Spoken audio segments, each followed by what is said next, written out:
नमस्कार दोस्तों, study with पवन प्रदीप में आप सब लोगों का स्वागत है। दोस्तों, चर्चा की जा रही थी कक्षा 7 हमारा अतीत पाठ नंबर 4 है। पाठ नंबर 4 में था, जैसे कि हम लोगों ने देखा मुगल साम्राज्य के विषय में हम इसके पहले भाग में चर्चा कर चुके हैं। यहाँ पर मानचित्र के माध्यम से अकबर के शासनकाल में अकबर का जो क्षेत्र था या नहीं, जो अकबर ने अपना शासन फैलाया हुआ था, उसको समझाने का प्रयास किया गया है। देखें, यहाँ काबुल की सीमा तक इसने आगे जाने का प्रयास किया। वैसे ही कंधार इसके बॉर्डर का हिस्सा था और इसके साम्राज्य के जो आंतरिक हिस्से थे, श्रीनगर है, साथ ही साथ कश्मीर है, लाहौर है, पंजाब है, पानीपत है। 1556 में द्वितीय युद्ध लड़ा था, पानीपत का द्वितीय युद्ध। हेमू के साथ अकबर ने दिल्ली है, अंबर है, मथुरा है, फतेहपुर सीकरी है, ये सब क्षेत्र अकबर के अधीन थे। चित्तौड़ है, चित्तौड़ को 1568 में फतह किया था। इलाहाबाद है, पटना है, 1574 में यहाँ अभियान किया था। बंगाल में 1574 में गोंडवाना है, उड़ीसा है, बरार है, गुजरात अभियान 1572 में किया था। और पहली बार यहाँ पर समुद्र को देखा था अकबर ने। अहमदनगर है, बीजापुर के खिलाफ 1650 में गोलकुंडा है। इस प्रकार के क्षेत्र अकबर के शासनकाल में, जो अकबर का शासनकाल था, वह 1556 से 1605 ईस्वी तक रहा था। 1556 से 1605 ईस्वी तक अकबर ने अपने इन प्रांतों को 12 भागों में बांटा था और 12 भागों में इसने अपने शासन के 24वें वर्ष या नहीं 1580 में बांटा, जबकि इसके अंतिम शासन काल के समय 1605 तक इसके 15 सूबे हुआ करते थे। और इसमें जो प्रमुख विजय थी, यह गोंडवाना विजय 1564 ईस्वी में, चित्तौड़ विजय जैसे कि आप लोगों ने अभी देखा 1568 ईस्वी में, साथ ही साथ कालिंजर विजय 1517 ईस्वी में, आमेर की संधि 1562 ईस्वी में, मारवाड़ विजय 1570 ईस्वी में, हल्दी घाटी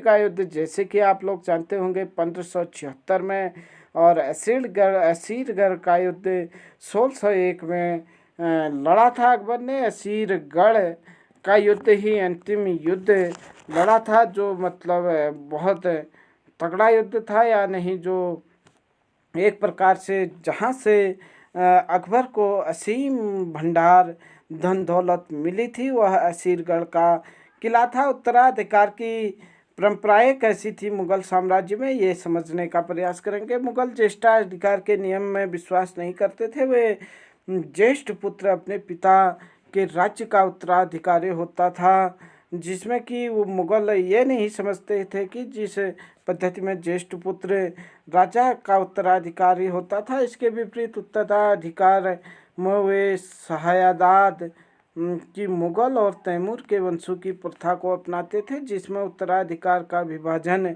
समस्त पुत्रों में कर दिया जाता था। तालिका 1 में दिए गए रंगीन उदाहरणों को पढ़िए और मुगल राजकुमारों के विद्रोह से जुड़े प्रमाणों और गैर गौर कीजिए। जो मुगल शासन में हमने देखा था कि अकबर के समय में जहांगीर ने क्या किया था, विद्रोह किया था, और साथ ही साथ जहांगीर के समय में शाहजहां ने, और शाहजहां के समय में औरंगजेब ने क्या किया था, विद्रोह किया था। इस प्रकार से अनेक विद्रोह हैं होते रहे हैं मुगल काल में। और यहाँ पर देखेंगे आप, राजपूतों के साथ मुगलों की शादियाँ। जहांगीर की माँ जो कछवा की राजकुमारी थी, वह अंबर वर्तमान में जयपुर के राजपूत शासक की पुत्री थी। शाहजहां की माँ एक राठौर राजकुमारी थी, वह मारवाड़ जोधपुर के राजपूत शासक की पुत्री थी। ये कक्षा 7 एनसीईआरटी में लिखा गया है। आप देख पा रहे होंगे कि मुगलों और राजपूतों के मध्य भी यहाँ पर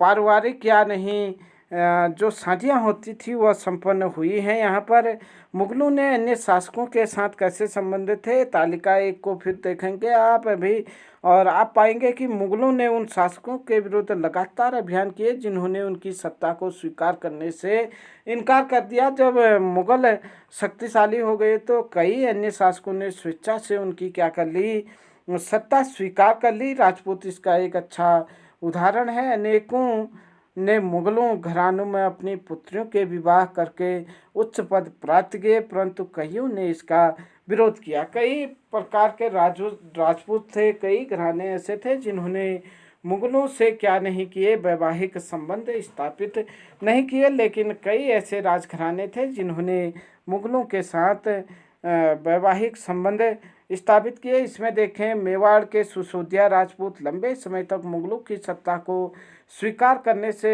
इनकार करते रहे, परंतु जब वे हारे तो मुगलों ने उनके साथ सम्मानी व्यवहार किया और उन्हें उनकी जागीरें वतन जागीर के रूप में वापस कर दी। पराजित करने परंतु अपमान न करने के बीच सावधानी से बनाए गए संतुलन की वजह से मुगल भारत में अनेकों शासकों और सरदारों पर अपना प्रभाव बढ़ा पाए।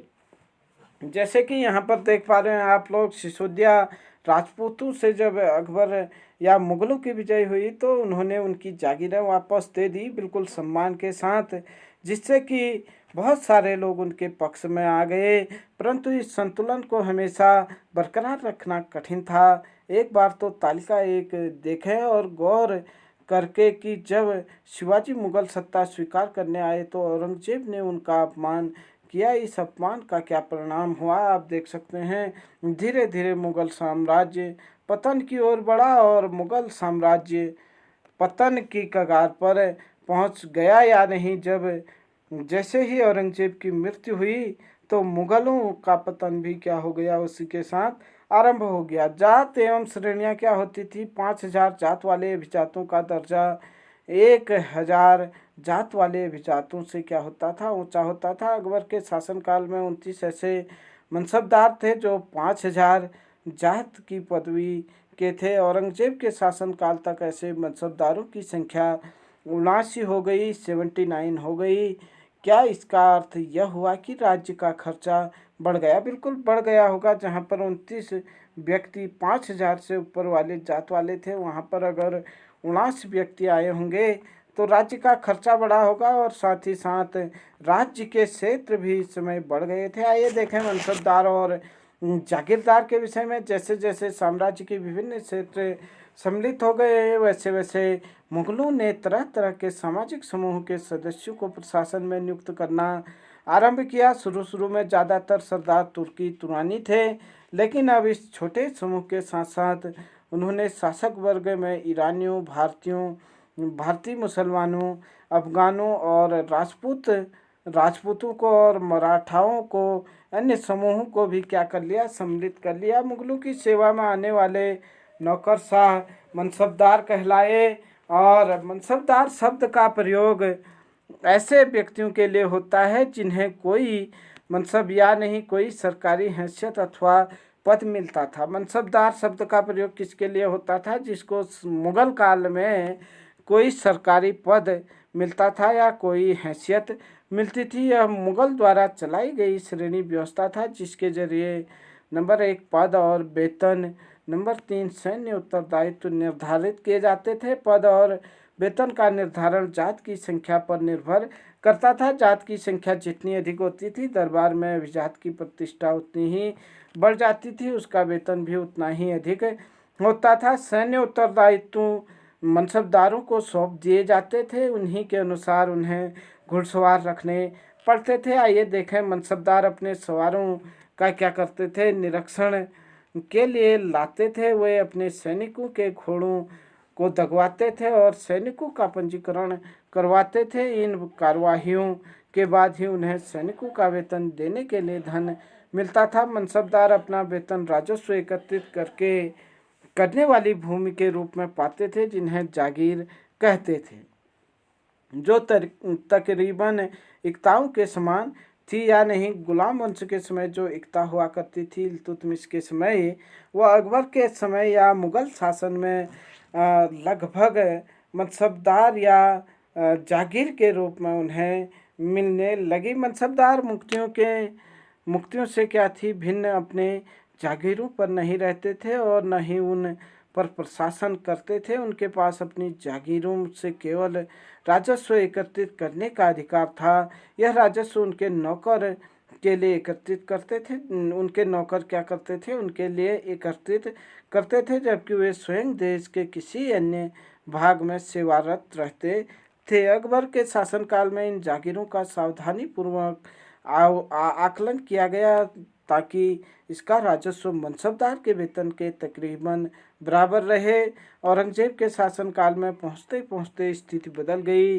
अब प्राप्त राजस्व मनसबदार के वेतन से बहुत कम था। मनसबदारों की संख्या में भी अत्यधिक वृद्धि हुई थी, जिसके कारण उन्हें जागीर मिलने से पहले एक लंबा इंतजार करना पड़ता था। इन सभी कारणों से जागीरों की संख्या में कमी हो गई। फलस्वरूप कई जागीरदार जागीर रहने पर यह कोशिश करते थे कि वे जितना राजस्व वसूल कर सके कर ले। अपने शासनकाल के अंतिम वर्षों में औरंगजेब ने इन परिवर्तनों पर नियंत्रण नहीं रख पाया। इस कारण किसानों की अत्यधिक क्या हो गई, मुसीबतें बढ़ गई। किसानों को अत्यधिक मुसीबतों का सामना करना पड़ा। यहाँ पर सवार के साथ मनसबदार अभियान आप देख पा रहे होंगे कि किस तरीके से जो मनसबदार हैं वह अपने सैनिकों के साथ या नहीं सवारों के साथ अभियान पर जाते थे।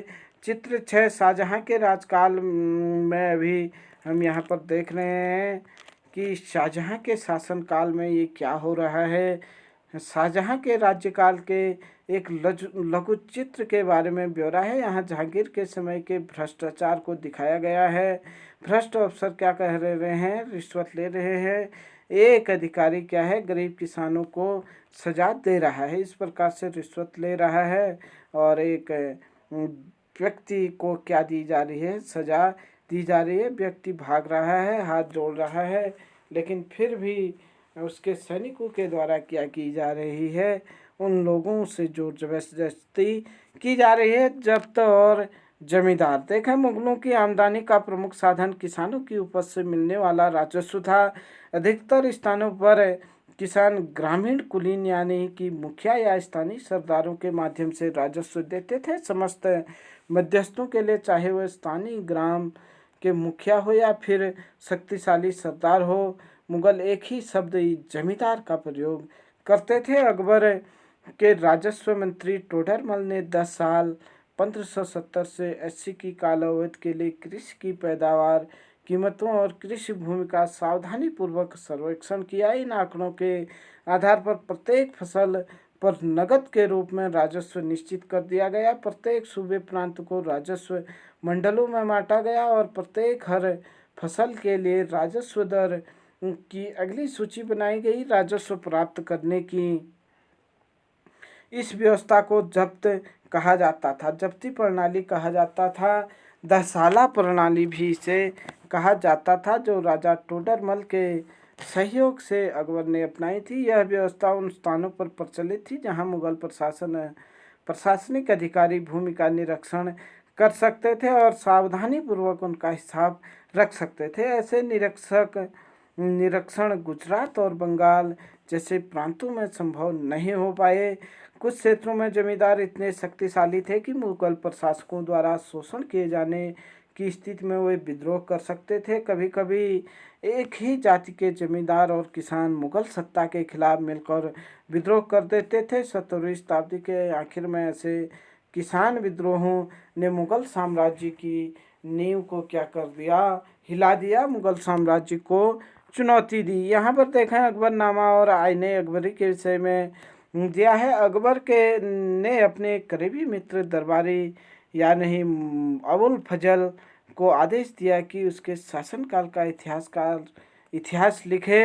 अबुल फजल ने यह इतिहास 3 जिल्दों या नहीं 3 भागों में लिखा। इसका शीर्षक अकबरनामा।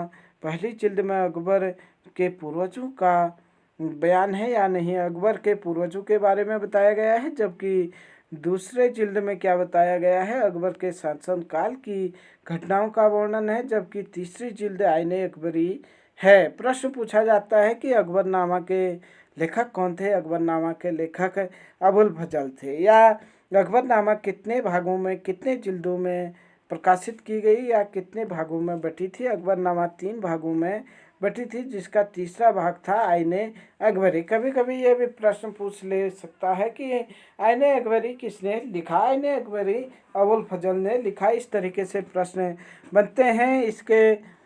इसमें अकबर के प्रशासन, घराने, सेना, राजस्व और साम्राज्य के भूगोल का ब्यौरा मिलता है। इससे समकालीन भारत के लोगों की परंपरा एवं संस्कृतियों का भी क्या मिलता है, विस्तृत वर्णन मिलता है। आईने अकबरी का सबसे रोचक आयाम है कि विविध प्रकार की चीज़ों, फसलों, पैदावार, कीमतों, मजदूरी और राजस्व की सांख्यिकी विवरण इसमें मिलता है। अबुल फजल द्वारा अकबरनामा लेते हुए अबुल फजल क्या कर रहे हैं, अकबर को अपने द्वारा जो अकबरनामा लिखा है उसे भेंट कर रहे हैं। आइए देखें आगे कि यहाँ पर क्या था कि अनेक लोगों की सहयोग प्राप्त करते थे, जैसे कि बख्शी सैनिक, वेतनाधिकारी, सदर धार्मिक अधिकारी और धर्म और धर्मार्थ किए जाने वाले कार्यों का मंत्री था। फौजदार,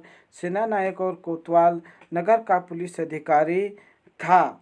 उसके बाद इससे पहले हम देखें यहाँ पर कि हमने देखा था कि यहाँ थोड़ा छूट गया था हमारा। अकबर की नीतियाँ नज़दीक से एक नज़र में हम देख लेते हैं। प्रशासन के मुख्य अभिलक्षण अकबर ने निर्धारित किए थे। इसका विस्तृत वर्णन अबुल फजल की अकबरनामा विशेषकर आईने अकबरी में मिलता है, जिसकी चर्चा हम कर चुके हैं। अबुल फजल के अनुसार साम्राज्य कई प्रांतों में बटा था, जिन्हें सूबा कहा जाता था। सूबे के प्रशासक को सूबेदार कहा जाता था, जो राजनीतिक तथा सैनिक दोनों प्रकार के कार्यों का निर्वाह करता था। सूबे का प्रशासक सूबेदार, इसके प्रांत में एक वित्तीय अधिकारी भी होता था, दीवान कहलाता था। प्रांत का वित्तीय अधिकारी दीवान कहलाता था। कानून व्यवस्था बनाए रखने के लिए सूबेदार को अन्य अफसरों का क्या मिलता था, सहयोग प्राप्त होता था। जैसे बख्शी क्या करता था, सैनिक वेतन अधिकारी होता था। सदर धार्मिक या धर्म के लिए जो कार्य किए जाते थे उसका मंत्री। फौजदार, सेना नायक और कोतवाल नगर का पुलिस अधिकारी होता था। इनको आप लोग जरूर नोट करेंगे और याद रखेंगे। अकबर के अभिजात बड़ी सेनाओं का संचालन करते थे, बड़ी मात्रा में वो राजस्व खर्च करते थे। जब तक वे वफादार रहे, साम्राज्य का कार्य सफलतापूर्वक चलता रहा। परंतु 17वीं सदी के अंत तक कई अभिजातों ने क्या कर दिया, अपने स्वतंत्र ताने बाने बुन लिए थे। साम्राज्य के प्रति उनकी वफादारी उनके निजी हितों के कारण कमज़ोर पड़ गई। 1570 में अकबर ने जब फतेहपुर सीकरी में था तो उसने उलेमा, ब्राह्मणों, जेसुइट पादरियों जो रोमन कैथोलिक थे और जरदुश्त धर्म के अनुयायियों के साथ धर्म के मामले पर चर्चा की। ये चर्चाएं इबादत खाना में हुई। अकबर की रुचि विभिन्न व्यक्तियों के धर्मों और रीति रिवाजों में थी। इस विचार विमर्श से अकबर की समझ बनी कि जो विद्वान धार्मिक रीति और मतान्तरता पर बल देते हैं वे अक्सर कट्टर होते हैं। उसकी शिक्षाएं प्रजा के बीच विभाजन और असमंजस्य पैदा करते हैं। ये अनुभव अकबर को सुलह ए कुल या सर्वत्र शांति के विचार की ओर ले गए। सहिष्णुता की यह धारणा विभिन्न धर्मों के अनुयायियों में अंतर नहीं करती थी, अपितु इसका केंद्र बिंदु थी नीति शास्त्र की एक व्यवस्था जो सर्वत्र लागू की जा सकती थी, जिसमें केवल सच्चाई, न्याय और शांति पर बल था। उसके बाद देखें अबुल फजल ने सुलह ए कुल के इस विचार पर आधारित शासन दृष्टि बनाने में अकबर की मदद की। शासन के इस सिद्धांत को जहांगीर और शाहजहां ने भी अपनाया। यहाँ पर हम देखें पिछले पेज में हमें थोड़ा देखना था कि किस प्रकार से जहांगीर के दरबार में नूरजहां का प्रभाव था। मेहरुन्निसा ने 1611 में जहांगीर से विवाह किया। प्रश्न पूछा जा सकता है कि नूरजहां के बचपन का नाम मेहरुन्निसा। जहांगीर ने मेहरुन्निसा से कब शादी की, कब विवाह किया? 1611 ईस्वी में उसे नूरजहां का खिताब मिला। नूरजहां हमेशा जहांगीर के प्रति अत्यधिक वफादार रही और उसको समय समय पर सहयोग देती रही। नूरजहां के सम्मान में जहांगीर ने चांदी के सिक्के जारी किए। किस मुगल शासक ने अपनी बीवी के सम्मान में चांदी के सिक्के जारी किए? जहांगीर ने नूरजहां के सम्मान में चांदी के सिक्के जारी किए, जिसमें एक ओर स्वयं के खिताब उत्कीर्ण थे, दूसरी ओर यह वाक्य रानी बेगम नूरजहां के नाम से गढ़ा हुआ था। बाईं ओर दिया गया दस्तावेज नूरजहां द्वारा जारी किया गया है। आप लोग यहाँ पर देख पा रहे होंगे नूरजहां के द्वारा क्या किया गया है। यह दस्तावेज जारी किया गया है और यह क्या है, एक आदेश फरमान है। चौकोर मोहर बताती है उदात्त और महान महारानी नूरजहां क्या करती थी। पातशाह बेगम का आदेश गोल मोहर के अनुसार शाहजहां जहांगीर के प्रताप से महारानी चंद्रमा जैसी क्या है, वैभवशाली बन गई है। ये यहाँ पर मोहरों से समझाने का प्रयास किया है। हम कामना करते हैं कि नूरजहां पातशाह युग की क्या हो, सर्वोत्तम महिला बने रहे। नूरजहां का यहाँ पर फरमान था।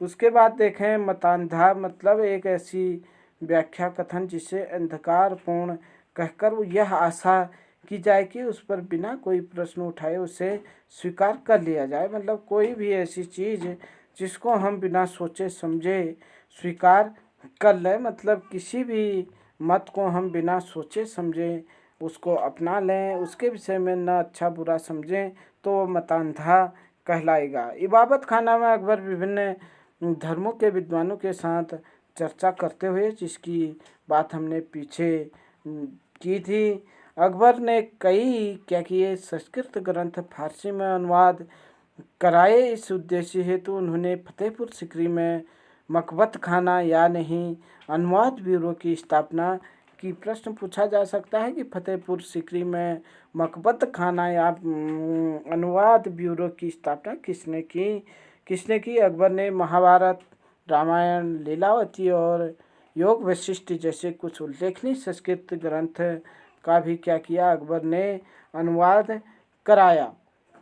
रजमनामा जो महाभारत का फारसी अनुवाद है, महाभारत की घटनाओं का विस्तृत वर्णन करता है, चित्रांकन करता है। प्रश्न पूछा जाता है कि महाभारत का फारसी अनुवाद किस नाम से जाना जाता है? महाभारत का फारसी अनुवाद रजमनामा के नाम से जाना जाता है। रजमनामा मतलब युद्धों का वर्णन। महाभारत का जो फारसी अनुवाद है वो है रजमनामा। सुलह कुल अकबर की सुलह कुल की नीति उसके पुत्र जहांगीर ने इस प्रकार वर्णन किया है।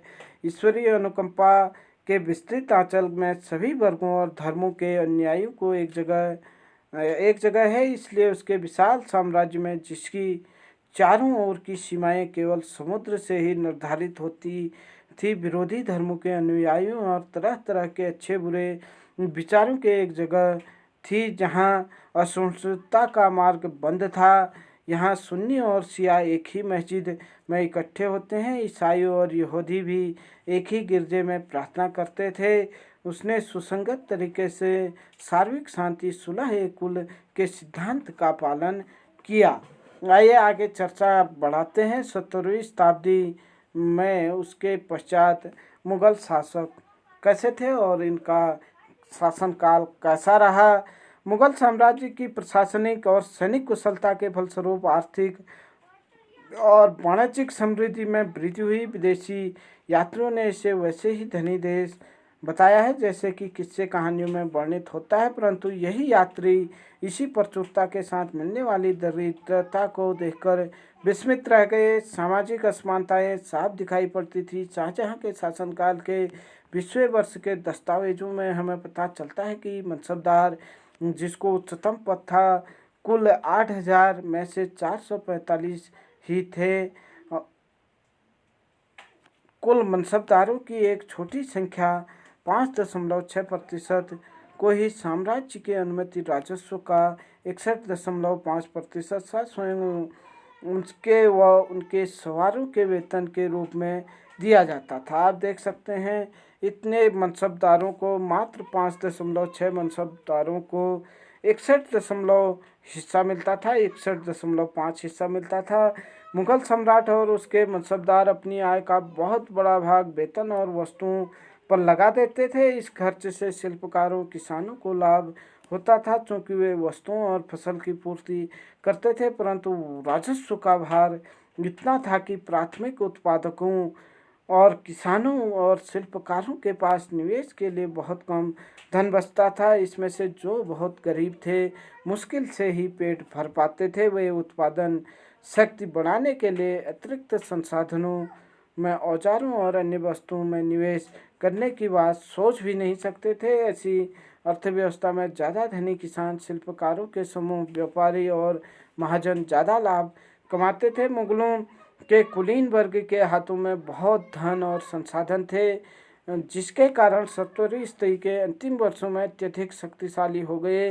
जैसे जैसे मुगल सम्राट की सत्ता पतन की ओर बढ़ती गई, वैसे वैसे विभिन्न क्षेत्रों में सम्राट के सेवक स्वयं ही सत्ता के शक्तिशाली केंद्र बनने लगे। इसमें से कुछ नए वंश स्थापित किए गए। हैदराबाद एवं अवध जैसे प्रांतों ने अपना नियंत्रण जमाया। यद्यपि वे दिल्ली के मुगल सम्राट को स्वामी के रूप में मान्यता देते थे, तद्यपि 18वीं शताब्दी तक साम्राज्य के कई प्रांत अपने स्वतंत्र राजनीतिक पहचान बना चुके हैं। इसके बारे में हम 10वें अध्याय में विस्तार से पढ़ेंगे।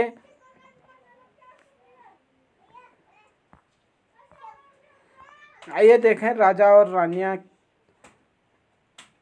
रानियों के विषय में। यहाँ पर 16वीं सदी में मुगलों ने लगभग समकालीन संसार के विभिन्न भागों में भी कई महान राजा रानी थे। ऑटोमन तुर्की के सुल्तान सुलेमान 1520 से 1566 शामिल है। उसके राज में ऑटोमन राज्य का विस्तार यूरोप में हुआ। उसने हंगरी को अपने राज्य के साथ मिला लिया, ऑस्ट्रेलिया को घेर लिया। उसके फौजों ने बगदाद और इराक भी हथिया लिया मतलब ले लिया। मोरक्को तथा उत्तरी अफ्रीका का बहुत बड़ा हिस्सा ऑटोमन सत्ता को मानता था। सुलेमान ने ऑटोमन नौसेना का क्या किया, पुनर्गठन किया। पूर्वी भूमध्य सागर के इलाकों पर इस नौसेना के प्रभुत्व की वजह से संपन्न स्पेन के साथ उसकी प्रतिस्पर्धा हुई। अरब सागर में इसे नौसेना ने पुर्तगालियों को चुनौती दी। सम्राट को अल कानूनी विधि निर्माता का खिताब दिया गया। ऑटोमन साम्राज्य का जो शासक था और तुर्की का सुल्तान जो नहीं सुलेमान था का खिताब दिया गया, क्योंकि उसके शासनकाल में बड़ी संख्या में नियम कानून बनाए गए थे। इन नियम कानूनों का लक्ष्य यह था कि वे बढ़ते हुए साम्राज्य के विभिन्न क्षेत्रों पर ध्यान रखते हुए प्रशासनिक तरीकों का मानकीकरण करते रहे हो, ताकि किसानों को बेकार और भारी करों से बचाया जा सके। आगे चलकर 17वीं शताब्दी में ऑटोमन क्षेत्रों में जब सार्वजनिक व्यवस्था का पतन हुआ तो सुलेमान कानूनी के काल को आदर्श शासनकाल के रूप में याद किया जाने लगा। अकबर के शासनकाल के समकालीन और भी कुछ शासक हैं। रानी एलिजाबेथ है जो 1518 से 1603 ईस्वी तक शासन किया। ईरान का सफाविद शासक शाह अब्बास है जिसने 1528 से 1629 तक शासन किया और इससे कहीं ज़्यादा विवादास्पद मतलब विवादित शासक रूसी शासक या नहीं जान इवान चतुर्थ बेसिलिएविच था, जो उसने 1530 से 1584 में शासन किया, जो इवान दी ट्रेवल नाम से कुख्यात था। कुल मिलाकर के हमने देखा अकबर के शासन में महारानी एलिजाबेथ इंग्लैंड की 1518 से 1600 शासनकाल, 1603 तक शासनकाल। सम्राट हेनरी चौथा फ्रांस का शासक 1533 से 1610 तक शासन किया। शाह अब्बास ईरान का शासक 1518 से 1699 तक जिसने शासन किया। जारिवान वेसिलिएविच रूस का शासक जिसने 1530 से 1584 तक शासन किया। ये चर्चा थी कक्षा 7 पाठ नंबर 4 भारत में मुगल साम्राज्य के विषय में हमने यहाँ पर चर्चा की 2 भागों में। जल्द ही इसके अभ्यास प्रश्नों में हम चर्चा करेंगे। तब तक के लिए आप हमारे साथ यूं ही बने रहिए। जय हिंद, जय भारत।